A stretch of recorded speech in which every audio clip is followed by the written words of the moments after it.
The Silwan necropolis is the most important ancient cemetery in Israel, and is assumed to have been used by the highest-ranking officials residing in Jerusalem. Its tombs were cut between the 9th and 7th centuries BCE. It is situated on the rocky eastern slope of the Kidron Valley, facing the oldest part of Jerusalem. The Arab village of Silwan was later built atop the necropolis. Although the existence of ancient tombs in the village of Silwan had been known since the 19th century, the first careful survey was not performed until 1968. Charles Warren, who was thwarted in his efforts to carry out a full survey of the tombs, in some of which villagers were living, attributed this to the hostile nature of the villagers, whom he described as a lawless set. All of the tombs were long since emptied and their contents removed. A great deal of destruction was done to the tombs over the centuries by quarrying and by their conversion for use as housing, both by monks in the Byzantine period, when they were used as monks' cells and some even as churches, and later by Muslim villages. When the Arab village was built, tombs were destroyed,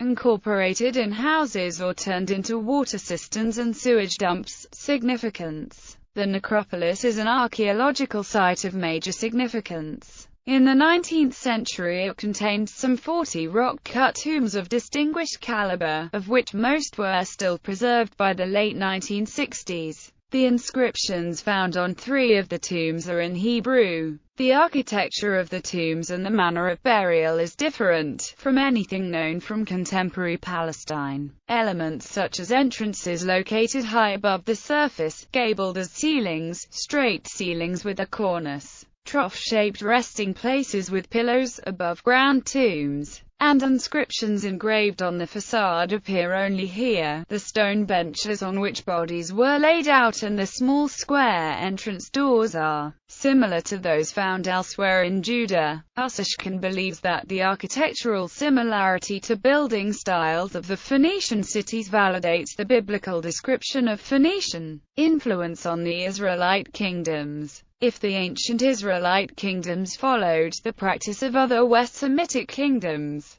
the kings themselves would have been buried within the city walls, underneath the royal palace. The scholarly consensus is that the royal palace stood on the opposite hill to the west. Types of tombs at Silwan necropolis. There are 3 different types of tombs in the Silwan necropolis, each type concentrated in one specific area. 7 of the tombs feature gabled ceilings and extremely fine stonework. David Attribution describes them as among the most beautifully rock-cut tombs known in the Jerusalem area, even when compared with tombs of later periods, in contrast with the extensive family tombs of later periods. These are for single or double burials, with only one of the 7 having room for 3 bodies. Later destruction has effaced the original doorways. A second tomb type described by Attribution has flat ceilings and 1, 2 or 3 chambers of well-dressed stone carefully squared into spacious rooms. One features a rear chamber of especially impressive scale and quality.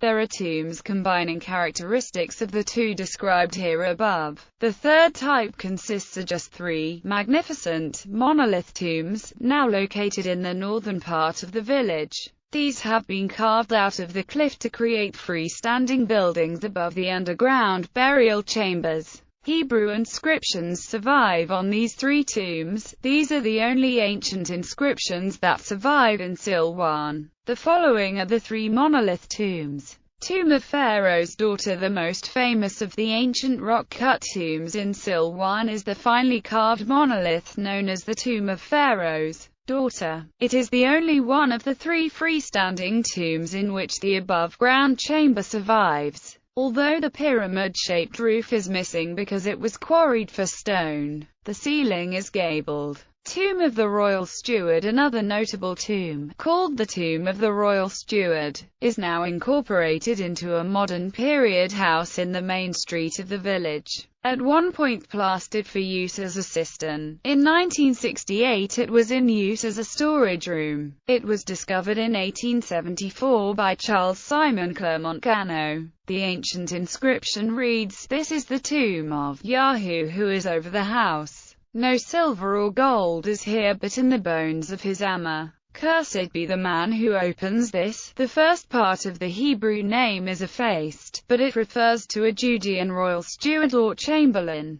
Clermont-Ganneau shipped the tomb inscription to the British Museum, but it was only deciphered in the 1950s by Naaman Avigad. Some scholars believe that this is the tomb of the biblical Shebna, the steward and treasurer of King Hezekiah. It is thought that at the relevant time the same name could be written with or without the ending Yahoo, thus allowing Shaban Yahoo as a variation of Shebna. According to David Ussishkin, the tomb contained two chambers, the outer chamber with a probable double bench for the occupant and his wife, and an inner chamber with a single burial bench for a relative who may be referred to in the second inscription fragment. The Book of Isaiah reproaches Shebna for his presumption. "What hast thou here, and whom hast thou here, that thou hast hewn the outer sepulchre here, as he that heweth him out a sepulchre on high, and that graveth an inhabitation for himself in the rock?" Burial of Zed. Another former monolith was first described in 1968 by Ussishkin. At that time it was located under the courtyard of a modern period house serving as a cistern. It has the finest and most delicate stone dressing in the Silwan necropolis. The upper story was destroyed for use as quarried stone in the Roman, Byzantine period.